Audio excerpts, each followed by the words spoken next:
우선 상담 보내주신 아버님께서 강직성 척수염 앓고 계신데요. 우선 저는 이제 치료의 부분, 치료적인 부분에 대한 부분보다는 강직성 척수염 그 자체에 대해서 먼저 설명을 좀 드리고자 합니다. 아마 이 방송 보시고 계신 시청자분들 강직성 척수염이라는 이런 질환 자체를 조금 생소하게 들으실 수 있는데요. 네, 맞습니다. 우리나라에서 이 질환은 희귀 난치성 질환으로 분류되어 있어 현재 지금 그렇게 많지 않은 환우들이 있고요. 대략 우리나라에서는 통계적으로 3만 명 내지는 4만 명 정도가 이 강직성 척추염을 앓고 있는 것으로 생각되고 있습니다. 우선 강직성 척추염의 진행 과정에 대해서는 저희가 그림을 좀 보면서 간단하게 설명을 드릴 텐데요. 우선 그림 보시면은요, 왼쪽 위에는 이제 정상적인 척추의 그림이 나타나실 거예요. 그런데 이 정상적인 척추에서 이게 여러 가지 원인들로 인해서 주로 유전자적인 원인이라든지 혹은 이제 다른 원인들로 인해서 이게 붙어버리기 때문에 염증이 생기고 그래서 이 강직성 척추염이 발생하게 됩니다. 이제 이 진행 과정에 있어서 여러 가지 문제들이 있는데요. 우선은 이 인대랑 관절 부위에 염증이 생기게 되고요. 이게 염증이 한 번, 두 번으로 그치는 게 아니라 계속 반복적으로 염증이 생기게 되는데 그렇게 되면 저기 보이시는 그 빨간 부분처럼 이게 계속 염증이 생기고 가라앉고 염증이 생기고 가라앉으시다 보면은요. 이 인대와 뼈가 단단해지고 붙어버리는 경우가 발생합니다. 이제 그렇게 되면은 뼈와 뼈끼리 붙고 이제 그 뼈와 뼈끼리 붙기 때문에 이제 인대 쪽으로 움직이거나 허리를 펴거나 또는 목을 이렇게 펴거나 굽히거나 이런 동작들에 있어서 많이 제약이 걸리고 심한 경우 갈비뼈까지 침범하게 된 경우에는 숨을 쉬는 것조차 힘들어지기 때문에 지금 혹시라도 강직성 척추염에 앓고 계신 분들은 꾸준한 관리와 치료가 반드시 필요합니다. 강직성 척추염은 다른 허리 질환들 내지는 다른 척추 질환들과 다르게요. 몇 가지 특징이 있는데 우선 간략하게 말씀드리자면은 젊은 층에서 많이 발생합니다. 강직성 척추염은 주로 10대에서 20대 후반 정도에 많이 발생을 하고 이제 다른 디스크라든지 예전에 퇴행성 척추염이라든지 이런 것들은 조금 나이가 드신 분들에게서 발생하는 반면에 이제 여기 강직성 척추염은 젊은 층 그리고 남자가 여자에 비해서 대략 2배 정도 더 많이 발생하기 때문에요. 이런 것들도 진단의 참고 포인트가 됩니다. 또한 이제 통증 양상에서도 약간의 차이점이 있습니다. 강직성 척추염은 가만히 오래 앉아 계시면 움직이거나 활동하면은 조금 수월해지시고 가만히 오래 앉아 계시면 허리가 더욱더 아파지는 특징이 있는데요. 그렇기 때문에 가장 많이 불편해 하시는 것들이 주무시고 일어나셔서 아침에 움직이시려고 하면 허리도 조금 뻐근하시고 혹은 심하게 통증이 있으시고 대신에 일상생활 하시면서 낮 동안에 움직이시면은 통증이 좀 줄어드는 경향이 있습니다.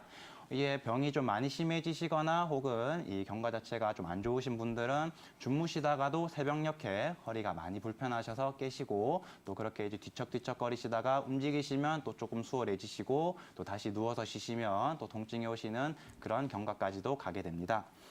그리고 강직성 척추염의 증상에 대해서도 좀 말씀을 드릴 텐데요. 우선 강직성 척추염은 자가 면역 질환입니다. 이 자가 면역 질환은 우리 몸에 면역 체계가 있는데 이 면역 체계가 제대로 작동하지 않아서 이상으로 인해서 우리 몸의 정상적인 장기들 내지는 관절들을 침범하게 되는데요. 그렇기 때문에 이 강직성 척추염은 관절 증상들, 이 척추라든지 갈비뼈 내지는 무릎 혹은 발 뒤꿈치 이외에도 눈이라든지 신장 혹은 전립선에 있어서까지 염증 증상들을 나타내게 됩니다. 우선 관절 증상부터 제가 말씀을 드리겠습니다.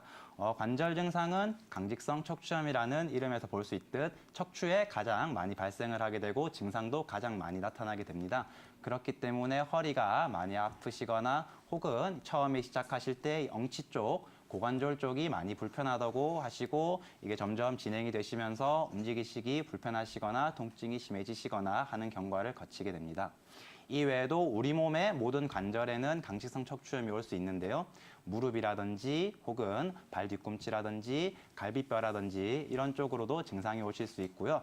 특히 갈비뼈 쪽으로 증상이 오시게 되면은 우리가 숨을 쉴 때 갈비뼈가 이렇게 나가고 들어오고 나가고 들어오고 역할을 잘 해줘야 되는데 이게 뼈가 굳어버려서 제대로 안 되기 때문에 숨이 차거나 기침을 하거나 심한 경우에는 호흡까지도 힘들어지는 그런 증상들이 나타납니다. 이외에 이제 다른 전신적인 증상도 나타날 수 있는데요. 아까 말씀드렸던 대로 눈 쪽으로 포도막염으로 나타나게 되면 눈물이 계속 나시거나 눈이 충혈되시거나 눈 쪽으로 통증이 있으시고 심한 경우에는 실명까지도 갈 수 있습니다. 또 염증성 장질환, 즉 장으로 이 질환이 오게 되면 복통 내지는 설사 등의 증상들을 호소하게 되고요. 전립선 내지는 신장 이런 쪽으로도 같이 침범이 가능하고 특히 이제 신장으로 이 증상이 나타나게 된 경우에는 혈뇨를 보는 경우가 있으니까 주의하셔야겠습니다. 위에서 이제 강직성 척추염에 대해서 쭉 말씀을 드렸는데요. 이게 말씀만 들어보면 이게 굉장히 치료하기 힘든 질환이고 또 어려운 질환이고 증상 자체가 이제 굉장히 좀 장기적으로 오래가는 경향이 있는데요. 그래서 너무 걱정하지 마시고 혹시라도 이 방송을 보시고 계신 시청자분들 혹은 그 주위에 강직성 척추염 환자분들이 있으시면요. 꾸준히 관리받으시고 또 생활 습관들 잘 지켜주시면 이게 이제 평생 일상생활에 지장 없이 생활하실 수 있으시거든요. 그러니까 너무 걱정하지 마시고 지금부터라도 바로 꾸준한 관리와 운동 들어가시면 도움 많이 되실 것 같습니다. 네, 어머님 안녕하세요. 예, 예, 예, 근데 밥 이렇게 못 드시고 하시는데 체중 증가하시고 많이 속상하시겠어요. 예. 혹시 이제 그러면 식사 대신에 어떤 것들, 뭐 간식이나 이런 것들 드시는 것 좀 알 수 있을까요? 아, 별로 먹는 것도 없어요. 별로 드시는 것도 없으세요? 예, 먹고 싶은 게 없어요. 하루 종일 그러면 아예 아무것도 안 드시는 건가요? 뭐 먹을 때는 커피 한 잔 먹을 때 있고, 네. 그냥 그것도 안 먹고 그냥 물을 조금씩 먹을 때 있고, 그냥. 물도 그렇게 조금씩 드실 때 있으시고 예. 혹시 이것 때문에 이제 다른 곳에서 진단받아 보시거나 검사 받아 보시거나 그런 것들 좀 있으실까요? 아니요, 병원에 겁나서 못 가봤어요. 아이고, 지금 이렇게 이제 체중이 급격하게 증가를 하셨잖아요. 예. 예전에 지금 64kg시니까 이제 1년 전이면은 15kg 정도 찌셨으면 대략 50kg 정도에서 이렇게 예. 체중이 증가하신 거면은 사실 감량폭이 너무 크기 때문에 이제 신체에 다른 문제가 있으실 수 있고 그렇기 때문에 꼭 근처에 한의원이나 병원에 가서 검사를 조금 받아보셔야 될 것 같고요. 그리고 지금 혹시 다른 거 주무시거나 이런 것들은 좀 어떠실까요? 아, 제가 옛날에는 잠을 못 자갖고, 네네. 신경전파 약을 몇 년을 먹었어요. 네. 근데 요즘에는 약을 안 먹어도 한 5시간, 6시간 자서 약을 안 먹고 있거든요. 네. 그리고 이거 콜레스테롤 약 이것만 먹고 있는데 네. 아 이렇게 힘들어 갖고 그냥 콜레스테롤 약 복용하신 지는 어느 정도 되셨을까요? 몇 년 됐는데 정확히는 모르겠네. 그것도 조금 몇 년 동안 이렇게 복용하시고 있으시고 예, 지금 같은 경우에는 이제 어머님 증상들을 봤을 때는 좀 다른 검사들을 더 받아보시는 게 도움이 많이 되실 것 같고요. 그다음에 식사량이 너무 없으시기 때문에 기운 떨어지시거나 이런 것들은 좀 어떠실까요? 그런 거는 또 없어요. 기운 떨어지시거나 이런 것들은 또 없으세요?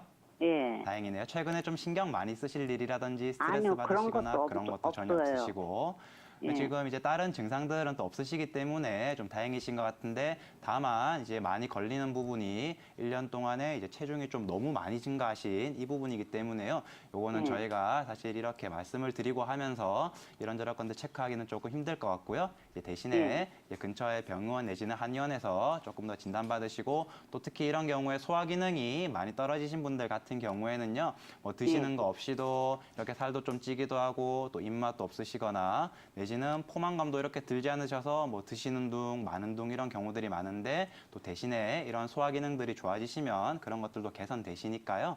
이런 것들 한번 정확하게 진단받아 보시고 치료 꼭 받으시면 금방 좋아지실 거예요. 아, 그리고 운동 혹시 하시는 거 있으실까요? 너무 더워서 운동 못 해요. 에이, 그렇지만서도 운동은 조금 해주셔야 돼요. 또 이렇게 운동해 주시고 칼로리 쓰시고 이러시면은 또 체중도 감량되시고 또 동시에 기분도 좀 좋아지시고 주무시는 게 예전에 조금 안 좋으셨지만서도 지금은 괜찮아지셨는데 그런 것들도 수월해지시니까요. 꼭 운동 제가 꼭 추천드리겠습니다. 요거 저랑 약속 좀 해주세요. 운동은 무슨 운동을 해주대요? 운동은요, 뭐 너무 힘들거나 이렇게 하실 필요는 없으시고요. 제가 제일 추천드리는 게 뭐 약간 산책하시거나 걸으시거나 이런 것들 좀 추천드리고 혹은 땀 송골송골 맺히실 정도로 숨 약간 차실 정도로 그렇게 20분에서 한 40분 정도 걸으시거나 가볍게 뛰시는 것들 그런 것들 해주시면은 도움 많이 되실 거예요. 예, 땀은 너무 흘려갖고 그냥 뭐 가만히 앉아 있어도 그냥 많이 더우시죠? 더우신데 땀. 건강관리 잘 하시고요. 꼭 근처 예. 가셔서 검사 받으시고 치료 잘 받으셔야 돼요. 체중이 이렇게 감소되시면서 오신 분들 같은 경우에는 여름철 기온도 많이 떨어지시고 혹은 땀도 많이 나시기 때문에 이러한 것들 보충해 주실 수 있는 오미자나 인삼이 들어간 생맥산 등의 처방을 많이 사용하게 되고요. 이후에 또 다른 여러 가지 진단과 처방을 살펴봐야겠지만서도 아까 김정현 원장님께서 말씀해 주셨던 보중인기탕 같은 경우에도 여름철에 많이 쓰는 처방들입니다. 사실 이 여름철에 더위도 타고 입맛도 떨어지고 혹은 체중도 감소하는 이런 증상들 많이 보실 수 있는데요. 이제 한국뿐만이 아니라 중국 내지는 일본에서도 이런 병들을 주합병이라고 합니다. 주합병이라고 하고 이 중에서 특히 체중 자체가 많이 감소되는 경우 이런 경우에는 기운이 이제 많이 떨어지셨기 때문에 이런 부족한 부분들을 더 보충해주고 또는 땀으로 이렇게 흘러내리는 혹은 이제 과로하시면서 이렇게 피곤하신 진액들을 많이 보충해주면서요. 이런 것들 치료하실 수 있으시니까요. 혹시 지금 방송 보시는 시청자분들 중에서도 여름철에 입맛도 없으시고 땀도 조금 많이 나시면서 피곤하시고 내지는 체중까지 많이 좀 감소하신다 이런 분들은 근처 한의원에 가셔서요. 정확하게 진단도 받아보시고 또 이제 한약 치료와 더불어서 침 치료라든지 뜸 치료 이런 치료들도 다 이런 여름철 나시는데 도움 많이 주실 수 있으시니까요. 한번 주변에 한의원 꼭 찾아가 보시는 것들 부탁드리겠습니다.